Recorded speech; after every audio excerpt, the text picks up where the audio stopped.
আপনার হাতে থাকা স্মার্টফোনটি কি নিবন্ধন করা লাগবে নাকি আসলে লাগবে না?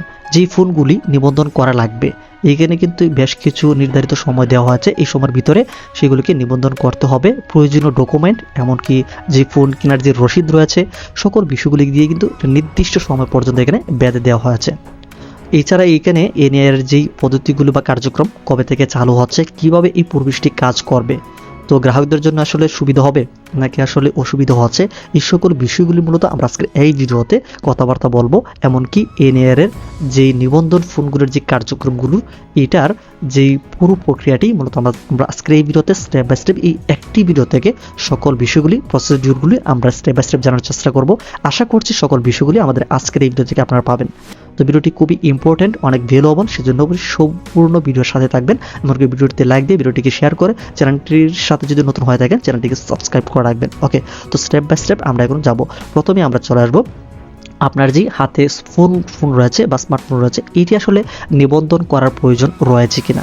তো এটা আসলে নির্ভর করে আপনার ফোনটি আনঅফিসিয়াল নাকি আসলে অফিসিয়াল। তো এটা প্রথমত চেক করতে হবে। তো চেক করার জন্য আপনারা চলে আসবেন আপনাদের যে ফোন রয়েছে সেটার ডায়াল প্যাডে আসার পরে আপনারা লিখবেন *#06#। এটা লিখলেই কিন্তু আপনাদের যে আইএমআই নাম্বার সেটা কিন্তু এখানে চলে আসবে। আপনার ফোনে যদি দুইটা সিম থাকে দুইটা আইএমআই নাম্বার পাবেন, একটি থাকলে একটি পাবেন। তো এইখানে আপনারা এটা জাস্ট এতে সংগ্রহ করে রাখবেন। তো আমরা এখান থেকে কপি করে নিচ্ছি। কপি করে আপনারা চলে আসবেন মোবাইলের যে মেসেজ অপশন রয়েছে সেই মেসেজ অপশনটিতে। এখানে আসার পরে আপনারা প্রথমত লিখবেন বড় হাতের KYD, তারপরে স্পেস দিবেন, তারপরে আমরা যেই কপি করলাম যে নাম্বারটি অর্থাৎ আইএমআই নাম্বার সেই নাম্বারটি আমরা জাস্ট এখান থেকে পেস্ট করে দেব বা লিখে দেব। এটা লেখার পরে আমরা জাস্ট এটিকে সেন্ড করে দেবো। সেন্ড করার পরে একটু পরে আমাদেরকে ফিরতি SMS এ আমাদেরকে জানাতে হবে বিটিআরসির ডাটাবেজে রয়েছে কিনা। আর যদি না থাকে সেক্ষেত্রে কিন্তু বিটিআরসির ডাটাবেজে আপনার এই ফোনের যে আইএমআই নাম্বারটি পাওয়া যায়নি এরকম একটি মেসেজ শো করবে। এক্ষেত্রে আপনারা বুঝতে পারবেন আপনার ফোনটি নিবন্ধিত রয়েছে নাকি আসলে নিবন্ধিত নয়। এক্ষেত্রে যদি আপনাদের ফোনটি নিবন্ধন যদি করা থাকে সেক্ষেত্রে আপনার আর কোনো হ্যাসেল নাই, প্রথমে কিন্তু নেটওয়ার্কের আওতায় আপনার ফোনটি থাকবে। এছাড়া যদি আপনার এই ফোনটি যদি নিবন্ধিত না থাকে বা আনঅফিসিয়াল ফোন থাকে সেই ক্ষেত্রে এখানে নির্দিষ্ট সময় পর্যন্ত কিন্তু নিবন্ধন করার ক্ষেত্রে এখানে কার্যক্রমগুলো চালু হবে। তবে ভয়ের কোনো কারণ নেই। যাদের অলরেডি ডিসেম্বরের আগে অর্থাৎ ডিসেম্বর 2025-এর আগে যাদের ফোনগুলি রয়েছে ব্যবহৃত রয়েছে তাদের কোনো ক্রমেই কিন্তু ভয়ের কারণ নেই। তাদের ফোনগুলি অটোমেটিকভাবে অর্থাৎ স্বয়ংক্রিয়ভাবে বিটিআরসির এনআইআর যেই এখানে কার্যক্রম চালু হবে অর্থাৎ 1 জানুয়ারি থেকে, তখন কিন্তু সকল ফোনগুলিকে নিবন্ধন করে দেওয়া হবে একদম স্বয়ংক্রিয়ভাবে। তাদের কোনো আর নিবন্ধন করার প্রয়োজন নেই।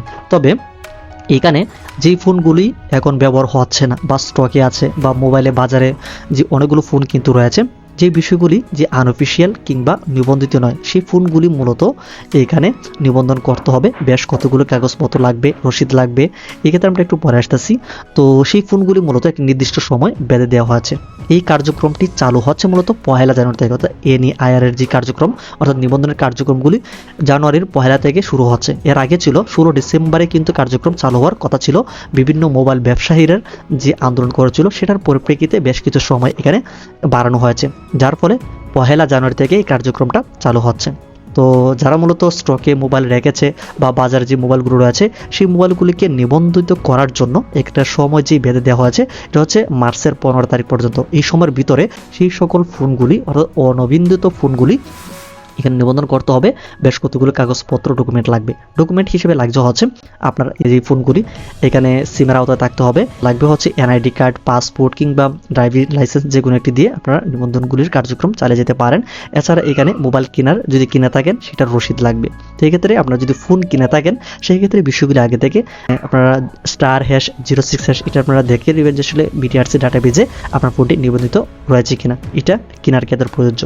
তো 15 মার্চের ভিতরে সকল আনঅফিসিয়াল ফোনগুলিকে নিবন্ধন করতে হবে প্রয়োজনীয় ডকুমেন্টের সাপেক্ষে। এছাড়া এখানে অনেকে কিন্তু বাহিরে থাকে কিংবা বাহির থেকে কিন্তু ইম্পোর্ট করা থাকে।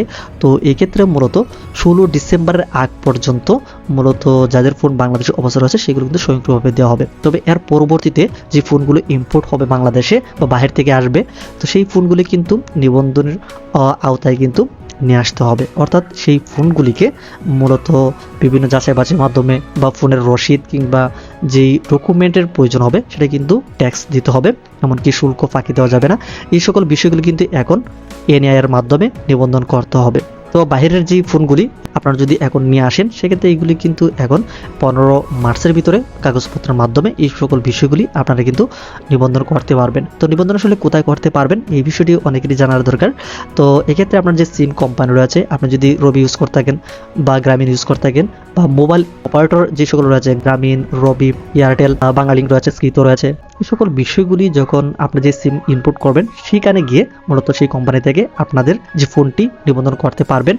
আমরা কাগজপত্র হিসেবে আমরা কিন্তু দেখলাম এনআইডি কার্ড, আপনার যত অ্যাকাউন্ট হোল্ডারের যে এনআইডি কার্ড রয়েছে বা মোবাইল কেনার যে রসিদ বা আইএমইআই নাম্বার দিয়ে আপনারা কিন্তু এটা বিটিআরসির যে ওয়েবসাইট পোর্টালে তারাই কিন্তু নিবন্ধন করে দিবে। এছাড়া কিন্তু এনআইএর যে বিটিআরসির ওয়েবসাইট রয়েছে সেই পোর্টালে গিয়েও আপনারা বেশ কিছু তথ্য এখানে সাবমিট দিয়ে আপনার ফোনটিকে নিবন্ধন করে ফেলতে পারবেন। তো ওভারঅল আমরা এখান থেকে যে বিষয়টি দেখতে পেলাম, যে ফোনগুলি ব্যবহৃত রয়েছে অর্থাৎ গ্রাহকরা যে ফোনগুলি ব্যবহার করছে যে কোনো একটি সিমের অপারেটর থেকে, সেই ফোনগুলো স্বয়ংক্রিয়ভাবে এটা নির্দিষ্ট সার্টেন টাইমে নিবন্ধন করে দেওয়া হবে, একদম স্বয়ংক্রিয় হবে, কোনো কিছু আর করা লাগতেছে না। তবে যে ফোনগুলো বাহির থেকে আসবে বা বাজারে এখনও অনেক আনঅফিসিয়াল ফোন রয়েছে যেগুলি নিবন্ধিত আওতায় নেই, সেইগুলিকে মূলত নিবন্ধন করতে হবে বেশ কিছু তথ্যগুলি বা কাগজপত্র বা ডকুমেন্টের মাধ্যমে। তো কবে লাগাত করতে হবে? 15 মার্চের ভিতরে কিন্তু নিবন্ধনের কার্যক্রমটা কমপ্লিট করে ফেলতে হবে বা এনআইএ এর যে পোর্টাল রয়েছে সেখানে সকল কিছু জমা দিতে হবে। আমরা আজকের এই ভিডিওতে পুরো প্রক্রিয়াটি আমরা জানানোর চেষ্টা করলাম। ভিডিও ভালো লাগলে ভিডিওতে লাইক দিন, চ্যানেল নতুন হয়ে থাকলে চ্যানেলটিকে সাবস্ক্রাইব করে রাখুন। দেখা হচ্ছে আপনাদের সাথে পরবর্তী নতুন একটা আপডেট ভিডিওতে। Till then take care and stay safe.